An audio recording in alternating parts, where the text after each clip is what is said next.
Bien, amigos, tenemos el placer de compartir el cafecito de hoy en el espacio estelar del día con los sociólogos, con los politólogos, sociólogos Ramón Tejada Holguín y César Pérez, con quienes vamos a hablar de las expectativas de este nuevo periodo de gobierno que se inaugura hoy. Muy buenos días y bienvenidos. Muy buenos días, Ramón, César. Buen día. Bueno, vamos a comenzar por ese del periodo que termina lo más sucinto posible para entonces entrar en las expectativas. Aspectos positivos, aspectos negativos, pudiéramos hablar de educación, de la barquita y de otros aciertos, pero también de Punta Catalina, de las piedras hacia atrás, del endeudamiento. Vamos a comenzar por Ramón, que es un vocero del gobierno. Sí, lo eres. Yo soy funcionario público. Exacto. Para no competir con Roberto Rodríguez. Exactamente. Que es el vocero autorizado. Y que es nuestro invitado mañana. Es nuestro invitado mañana, así es. Sí, mira, yo creo que efectivamente tú señalabas, fíjate qué rápido tú dijiste educación y señalaste una serie de aspectos que son los puntos más luminosos y no cualquier punto. Si tú te pones a pensar, durante mucho tiempo el tema educativo fue el tema principal y la demanda más importante de República Dominicana, que en los últimos en el último 2 años del gobierno anterior, pues se expresó como una demanda del 4% de educación, que fue exactamente lo que hizo el presidente inmediatamente llegó, a asumir el 4% del PIB para la educación y asumir todo un proyecto para preparar el sistema educativo dominicano y para colocarlo a un nivel de la jornada extendida, extendiendo totalmente la cantidad de horas de clase que reciben los muchachos y la diversificación. Aunque esa parte no se ha implementado bien, pero su sola existencia es positiva. La jornada extendida, que es un elemento, como te digo, sumamente positivo, que va a llegar ahora en este periodo a 1.200.000, ha tenido que sufrir algunos arreglos sobre el camino. Y sobre todo porque tú tienes que entender, Uchi, que tú tienes alrededor de 70.000 profesores y que 70.000 profesores prepararlos para que puedan asumir un reto como ese, pues tiene también mucho trabajo que llevar a cabo, capacitarlo, hacerle todo. Y además de eso, tú no puedes de golpe y porrazo pasar de 0 a 100, porque real y efectivamente una política pública no es un carro de carrera que hace las cosas rápido, sino que la va preparando. A mí me parece que la jornada extendida, en el nivel que va, ha ido a un muy buen ritmo y además de eso va a ser una transformación y la está haciendo en República Dominicana. No solamente por el plano educativo, sino por lo que significa en términos para las familias, en términos de la forma en que, para ponerte un caso, libera a la familia de tener que atender a los muchachos más jóvenes, que muchas veces era una mujer que tenía que quedarse atendiendo al niño, que tenía que llegar a las 12 a la escuela, y esa persona se veía coartada de o trabajar o estudiar. O sea que el impacto no solamente en el sistema educativo, pero hay algunos impactos que, como yo te dije, tú dijiste de una vez educación, pero hay algunos aspectos que no se ven inmediatos. A reserva de que hay muchas cosas que hay que corregir.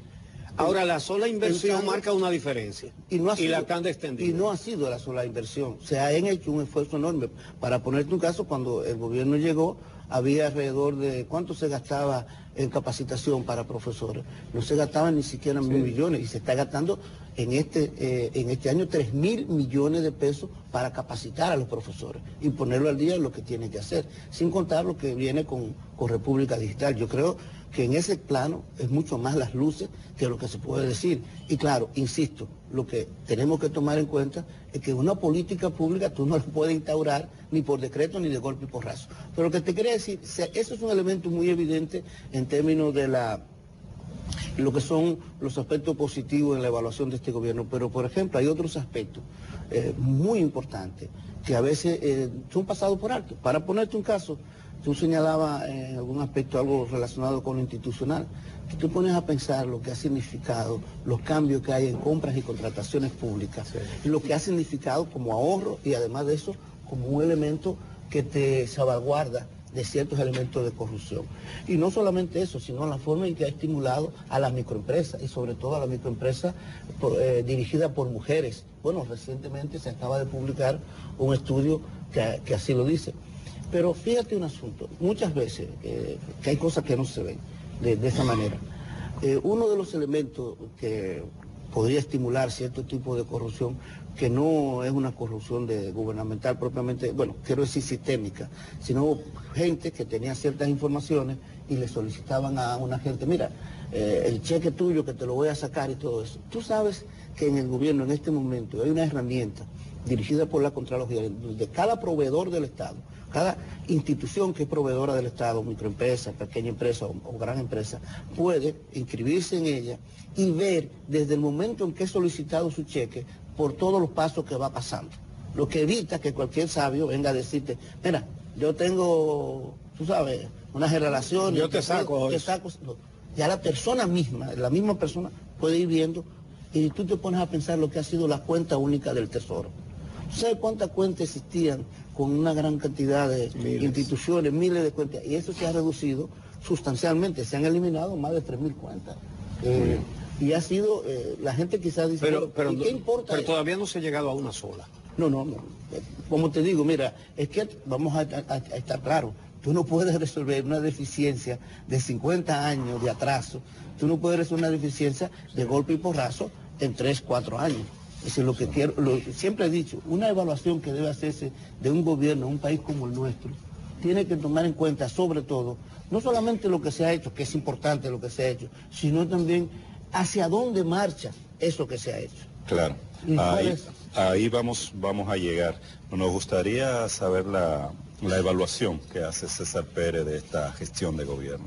Mira, yo pienso que al ver tantos problemas y tantos golpes que ha sufrido la sociedad dominicana en tanto tiempo, uno termina un poco como ese pensamiento que antes se decía, el pensamiento pesimista, ¿no?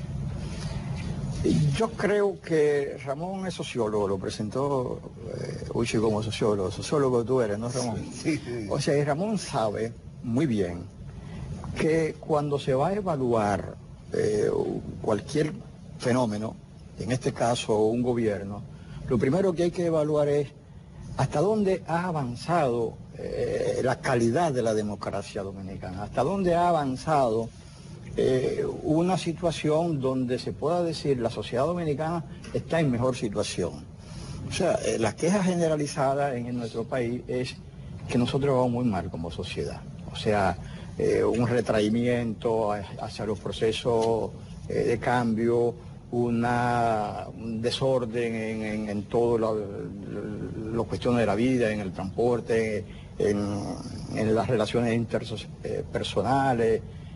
Y todo eso viene por una situación que Ramón sabe muy bien, que es la escasa institucionalidad, la inexistencia de reglas verdaderas. Yo creo que puede nosotros tener buenos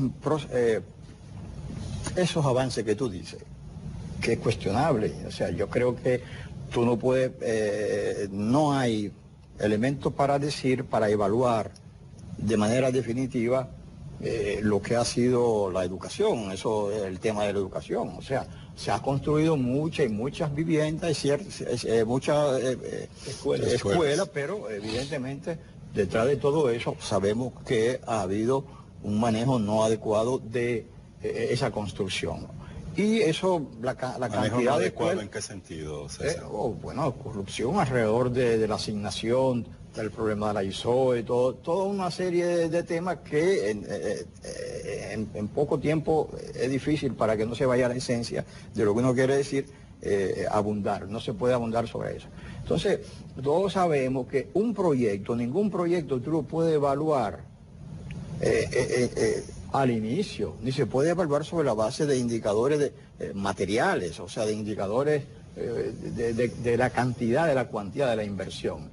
Incluso se puede decir, se ha invertido mucho en capacitar a los capacitadores, pero hasta qué punto en el contexto social en que se vive puede ser efectiva esa posibilidad de que esos capacitadores incidan en una mejor educación cuando precisamente en educación somos de los peores del mundo. O sea, los indicadores de educación somos de los peores del mundo. No se lo voy a atribuir a este gobierno, pero se han acentuado en estos gobiernos. Todos esos malos indicadores se han acentuado en estos gobiernos. ¿Tú me permites, como sociólogo, darte unos indicadores, pero simplemente rápidamente sobre educación? Sí, pero luego tú lo vas a dar. Entonces, lo que nosotros tenemos que evaluar, cómo es que ha avanzado la democracia dominicana en términos institucionales. O sea, este gobierno, cómo surge el gobierno, cómo culminó el gobierno pasado y cómo comienza este. Este comienza con una estafa en términos electoral. Este gobierno tuvo el 80% de los recursos para poderse reelegir. O sea, ¿qué significa eso en términos democráticos? Eso significa una desigualdad en términos de la capacidad de la gente de intervenir en los problemas clave. O sea, democracia es la posibilidad que tenga la gente de tener un control sobre quienes elige. Tenemos ese control imposible. Los niveles de contrapeso para esa democracia existen muy tenues. Entonces, yo creo que si se va a pasar un balance de lo que han sido estos gobiernos, del PLD y específicamente este último, nosotros tenemos que ver que la esencia de una estructura de gobierno que elimina la posibilidad de la gente de incidir de manera positiva en el cambio en la sociedad, se han acentuado. Ramón, tú querías responder algo al tema de educación y el tema de institucionalidad electoral que plantea César. César. Como sociólogo que mi querido César Pérez, él también sabe que cuando tú vas a evaluar una sociedad, tú no debes ver solamente un aspecto de la sociedad. Una sociedad tiene un sistema institucional, tiene un sistema político, tiene una gran diversidad de sistema político e institucional. Pero entonces, él está cuestionando la institucionalidad. Sí, pero ahí voy, un asunto. También sabe, como sociólogo, que para tú hablar algo, tú tienes que tener un punto de referencia y el siguiente punto. Y cuestionó el tema de la educación. Dice, cierto, ¿cómo se puede saber si todo eso que se ha hecho tiene o ha tenido algún efecto? Mira, como te decía, tú no puedes ir de 0 a 100 así, porque tú no puedes resolver grandes problemas nacionales de una vez. Esta es una investigación que se realiza cada 5 años a nivel de América Latina, en todos los países. La primera se llamaba, fue un segundo estudio y luego se hizo lo que se llamó tercero. Por ejemplo, el logro de aprendizaje en el año 2010 tenía la República Dominicana una F. En la calificación de 2015 tiene una D. Obviamente, de F, A, B, C, D. De F, perdón, César. Que tú me dijiste que no te interrumpiera, pues tampoco. Entonces, de F a D, ¿qué significa? Significa un gran avance. Estamos hablando de F a D. Que no es el avance deseado, yo estoy totalmente de acuerdo. Pero no es un gran avance, no quiere decir que se está marchando, que va hacia donde queremos. La cobertura pasó de C a C, esa se quedó igual. La permanencia en la escuela pasó de D a C. Lo que quiere decir de nuevo también que es un avance. La equidad pasó de D a C, otro avance. Autoridad y responsabilidad en la escuela por resultados se quedó en C.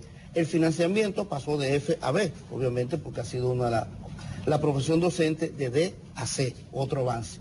Estándares y sistemas de evaluación de C a B, otro avance. En sentido general, lo que ha habido precisamente en este momento ha sido de avance. Y ojo, estoy diciendo que la investigación del punto 2 fue en 2015. Esto es una investigación internacional y esto viene de un texto realizado por una de las instituciones dominicanas más prestigiosas que es EDUCA. Entonces, lo primero es que ahí podemos, sí, tenemos pruebas, César, como sociólogo sabe, que esos indicadores internacionales son válidos. Tenemos pruebas de que en educación ha habido avances significativos en más de una sola área. En términos institucionales, bueno, aquí podemos decirlo, es un poco también a veces versión de perspectiva. A mí me parece que la evidencia en República Dominicana en cuanto a la cercanía, por ejemplo, y a los niveles de participación de la gente en este gobierno, tú tienes muchísimas pruebas de eso. Tú tienes un presidente que, por ejemplo, ha tomado decisiones basado, inclusive ha echado para atrás algunas decisiones. Podemos pensar en el caso de Bahía de las Águilas, podemos pensar en la forma en que se ha manejado lo de Loma Miranda. Es decir, tiene una serie de elementos que evidencia institucionalmente que hay participación de la gente. Tú tienes la veeduría social, o nos vamos a a no recordar ese nivel de participación a la ciudadanía en un elemento tan importante como las compras. ¿Tú te imaginas que hay una veeduría en Policía Nacional? ¿Cuándo nosotros podíamos haber pensado que íbamos a tener una veeduría de la sociedad civil para revisar las compras y contrataciones de la Policía Nacional? ¿O que hay en cuántas instituciones? 25 o 26 instituciones, que no están en todas. Pues claro, pero ¿hay o no hay ese nivel de participación y de observación de la sociedad dominicana? Pues la hay y tiene la posibilidad. En República Dominicana se habla mucho de que si la institucional y de esto. Señores, pero en República Dominicana la libertad y la capacidad de la prensa dominicana decir y establecer sus críticas está total y efectivamente garantizada. Ramón, en institucionalidad el país ha visto cómo a un funcionario acusado de corrupción que ingresó a la administración pública declarando que todos sus bienes tenían un valor de 547.000 pesos, el Ministerio Público demuestra con certificaciones de la Superintendencia de Bancos que ha hecho depósitos por 27.000 millones y una Suprema Corte cuyo presidente es de su mismo partido, pone a un juez de su mismo partido y deciden que eso no se puede juzgar, no ha lugar. ¿Se puede hablar de institucionalidad? Sí, pero además de eso... Pero yo te digo, lo que quiero decir es, Ramón, ¿en ¿tú cuál puedes país decir del que mundo? la institucionalidad solamente es eso? La Bueno, institución bueno, Ramón, pero Yo te voy a dando decir, indicadores. sin un sistema de justicia que funcione, no se puede hablar de Por una ejemplo, tú sociedad. estás dando un indicador, ahora él te mismo está hay dando una- un indicador y yo Pero tú lo acabas de decir, y yo abundo... un indicador. No, es un indicador. Un indicador. No, O sea, yo no te tu estoy indicador. diciendo- yo no te Tu estoy indicador. diciendo que eso es un indicador Pero tú eres para que que hay... una sociedad funcione, la justicia O sea, tú eres es que ha indispensable. introducido el juicio a través de los indicadores. Entonces, él te responde con un indicador. Sí, Entonces, sí. yo abundo, siguiendo la pauta tuya. Oye, ¿en qué país del mundo el procurador del gobierno dice, este ciudadano se ha enriquecido de manera ilegal y no lo condenan? Mira, O sea, y se mantiene el procurador. mira. O sea, y se Vamos mantiene a ver, vamos a ver. ¿en cuál país del mundo? Vamos a ver. Entonces, oye, Ramón, Pero ¿en qué país del Ramón, mundo? oye bien, sí. oye bien, oye bien. ¿En qué país del mundo? Organizémonos. ¿En qué país del mundo tú puedes decir que puedes pasar de una institucionalidad con una serie de deficiencias que tú bien Pero que dijiste cuando se han acentuado, Ramón. no se han acentuado. Yo estoy Esas diciendo, deficiencias hay se han evidencia, acentuado, hay ¿no? evidencia y yo di indicadores de cómo En un área, en educación. Oye, pero, En área, vamos a ponerlo de esta manera, en compras Ramón. y contrataciones públicas, por ejemplo. Para poner tu caso, vamos a decirlo de otra manera que también es un indicador. Búscame un escándalo grande, nivel Ramón, de ve, oye, en el año del 12 ¿cuál al es el 16. peor escándalo en términos perdón, institucionales? búscame uno del 12 al Ramón, 16. Uchi. ¿cuál es- déjame Como decirle respuesta a algo, tu pregunta. déjame decirle algo. Lo de OISOE, Ramón. Mire, no, pero espérate. Se tomaron las medidas. No, no, Espérate. Se No, tomaron no, las medidas y no está sean en- malos, pero y está en espérate. investigación, está ahí. Vamos a ver. Yo les pedí al principio que brevemente hiciéramos un juicio de los 4 años que terminan hoy, pero que pusiéramos énfasis en las expectativas para los 4 que comienzan hoy. Continuamos conversando con los sociólogos Ramón Tejada Holguín y César Pérez. Vamos a ver las perspectivas del nuevo gobierno. Estos 4 años que terminan hoy, este periodo que termina hoy, lo inició el presidente diciendo en su discurso que no se tiran piedras para atrás. Lo contrario a lo que se hace en todas las demás sociedades democráticas, ¿verdad? En Argentina todavía están condenando generales que tienen ahora mismo 90 y pico de años por los crímenes que cometieron. Pero este periodo de hoy comienza con un precedente de 3 días de la apertura de 2 casos de corrupción en la justicia. ¿Podemos esperar que se van a tirar piedras para atrás? César Pérez. Y la perspectiva en términos generales. bueno, en la perspectiva, ¿no? Yo creo que para que se tiren piedras para atrás y para que esas piedras caigan sobre la cabeza de mucha gente, yo creo que habría que cambiar todo lo que ha sido el estilo y todo lo que ha sido la manera en cómo se ha establecido el poder del partido que gobierna. O sea, tendría que modificarse un poco, se decía un poco de broma fuera de cámara. Bueno, habría otro comité político para que cambie para que cambie la situación. Yo creo que esa pregunta un poco socarrona tiene un contenido muy cierto. O sea, si no cambian los caballos, muy difícil que la carga se modifique. O sea, es muy difícil. Entonces, a mí me parece que seguirán algunas piedras por mucho tiempo, por algún tiempo, porque tenemos el derecho a pensar de que será por un tiempo, porque es recurrente que aquí se tiran piedras y luego se deja de tirar piedras y sigue la cosa igual, porque es el estilo y un poco se ha impuesto como cultura dominicana de no ser sistemático, no ser pertinaz, porque si se va a seguir con estas piedras que se están tirando, con esos casos del Tucano, si se va a seguir tiene que cambiarse esencialmente lo que es el modelo, lo que es esencialmente la estructura en la cual descansa este modelo, que es una estructura evidentemente de corrupción y de poca transparencia y de democracia. Hablábamos en la sección anterior de cómo podemos hablar de democracia de un partido que no se puede renovar. O sea, un partido que no puede practicar la democracia interna para renovarse, no puede ese partido renovar la sociedad. Porque generalmente, Ramón lo sabe como sociólogo, la forma en cómo un grupo político se organiza para tomar el poder, esa forma la refleja desde el poder. O sea, la forma en cómo existe este gobierno es la forma en cómo existe su partido. O sea, un partido que es incapaz de una práctica democrática. Ramón Tejada. Piedras, efectivamente. La forma en que la gente se organiza, los arreglos que se hacen en términos políticos, pues influye en la forma en que se organiza la sociedad. Pensemos en el Partido Revolucionario Moderno o los demás partidos y veremos que la mayoría de los partidos dominicanos pues adolecen del mismo problema. Tú no puedes de ninguna manera abstraerte para poder construir una sociedad distinta de la realidad en que existe y del material en que tiene. Yo creo que lo más importante desde ese punto de vista es entender varias cosas.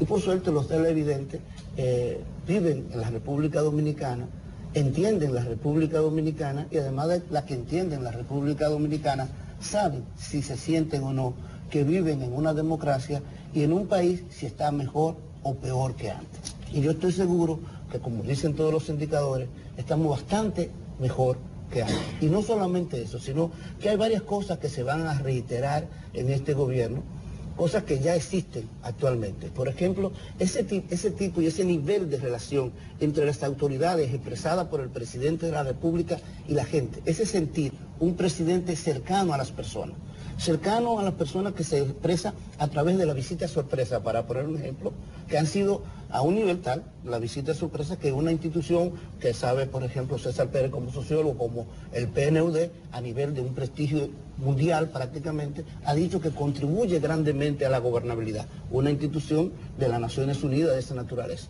Pero además de eso, que va a continuar y se va a profundizar, cosas para poner aspectos recientes. Recientemente salió ayer mismo, o antes de ayer, en la prensa nacional, que el PMA, que no es más que el Programa Mundial de Alimentos, también institución adscrita a las Naciones Unidas, sostuvo que el hambre en República Dominicana se ha reducido de alrededor 30 y pico % de personas con hambre a un 12%. Ese tipo de acciones y de actividades también se van a profundizar en este gobierno. Pero ¿de qué manera en concreto? ¿Cómo se va a expresar esto? Hay un programa de gobierno que fue presentado a la Nación a principios de este año, un programa de gobierno que, como quien dice, la partitura de la orquesta que va a estar presente en este cuatrenio. Desde ese punto de vista, no es solamente las personas, que como bien sabe César, que es sociólogo, sino también el contenido de las medidas, lo que usted le está proponiendo a la gente. ¿Qué hay en ese programa de gobierno? Y yo invito a las personas que revisen el programa de gobierno y comparen en función de lo que se va haciendo, si se va o no cumpliendo. En ese programa de gobierno los principales retos se ubican en mejorar las condiciones de la gente. Desde ese punto de vista, continuar programas como los que han permitido que se reduzca el hambre en República Dominicana, o como los que han permitido que 1 millón de personas en los últimos 4 años, 950.000 en concreto, hayan salido de la pobreza. Pero también enfrentar un reto sumamente importante como ese, el de la seguridad ciudadana. De ese punto de vista hay planes como el botón de pánico, que trabaje directamente a través de los teléfonos, sobre todo para trabajar el tema de la violencia doméstica. Es un botón de pánico que la mujer que se sienta en peligro simplemente toca ese botón dentro de su teléfono y no solamente va directamente hacia la policía, hacia un mecanismo similar, sino que además graba lo que está pasando para poderlo usar como prueba. La profundización del 911, que también la población dominicana sabe, la efectividad que ha tenido esto, no solamente en términos de la seguridad ciudadana, sino también en términos de la salud de la gente. Pues la profundización del 911 que se va a llevar a Santiago, hacia el norte, también hacia el este, próximamente. La jornada extendida de la que hablábamos, la propuesta que está extendida ahí es de que sea totalmente para todo el sistema educativo. No me ha respondido la pregunta, te la voy a hacer más específicamente. Antes de esta toma de posesión de hoy, se abre el caso de los tucanos, que tenía un tiempo ahí. Entonces, Leonel Fernández se da por aludido y dice que eso es una justicia chantajista y selectiva. Y ayer se destapa otro caso que corresponde a la misma administración como para decir no es selectiva. ¿Se van a seguir tirando piedras para atrás? Mira, lo primero es que a mí la metáfora de tirar piedra no me gusta. Yo prefiero hablar sobre todo cuando es para atrás. No me gusta. Prefiero hablar de diseño de políticas públicas e insisto, hay un gobierno que se inauguró aquí en el año 2012, del cual yo estoy parte de ese gobierno, y que ha establecido una institucionalidad sumamente importante para reducir los casos de corrupción. En un país como el nuestro y en el mundo, tú no puedes hablar de eliminar totalmente. Pero Ramón, lo que él te pregunta es específicamente... Quiero explicarle, quiero ya está ahí. Se están poniendo y se ha establecido eso. En cuanto al caso que tú me preguntas directamente, yo creo que es un asunto que compete esencialmente, porque aquí sí hay división de poderes, que compete directamente al Ministerio Público. El Ministerio Público ha hecho unas acusaciones, tiene determinadas pruebas, ha hecho indagaciones en Brasil, en Estados Unidos y ha sometido eso. Yo creo que lo que hay que esperar es que ese... Lo hizo en el caso Félix Bautista y lo hizo en el caso de Alberto Olguín. Lo que hay que esperar es que esos casos pues se lleven a feliz término. Pero ¿cómo tú vas a decir que hay independencia de haga todo lo que tiene? Es tan sencillo como eso. Con jueces del partido. Ahí se van a ver elecciones de la... Mira, una cosa... ¿Qué puede pasar con eso? Porque este periodo da la posibilidad de escoger las altas cortes nuevamente. Aquí ha habido tanto avance, para que tú veas lo siguiente, que a veces aquí nos perdemos. Aquí ha habido tanto avance en ese plano. En el plano de la justicia, ¿tú quieres decir? En el plano de la justicia. Aquí ha habido tanto avance en ese plano, que te voy a poner un ejemplo. ¿Tú sabías que este gobierno actualmente no ha nombrado solo fiscales? Que los fiscales se han establecido de carrera, ¿sí o no? Te lo pregunto. Te voy a decir lo único que puedo decir a esta hora ya, porque se nos acabó el programa. Ustedes dos tienen que aceptar otra invitación lo más pronto posible, porque ha sido muy interesante para que comencemos antes de las 7 a hablar. Sí. ¿Ok? Sí. Pero ¿está de acuerdo? Pero también es que eso... ¿Cómo tú vas a hablar de independencia de justicia, santo Dios, Ramón? ¿Tú te crees que un procurador de la República va a actuar al margen de lo que dice el presidente de la República? El pleito está casado. El pleito está casado. Nos pondremos de acuerdo con la fecha. Amigos, muchas gracias por acompañarnos. Mañana estaremos de nuevo aquí a las 6 contando con su compañía.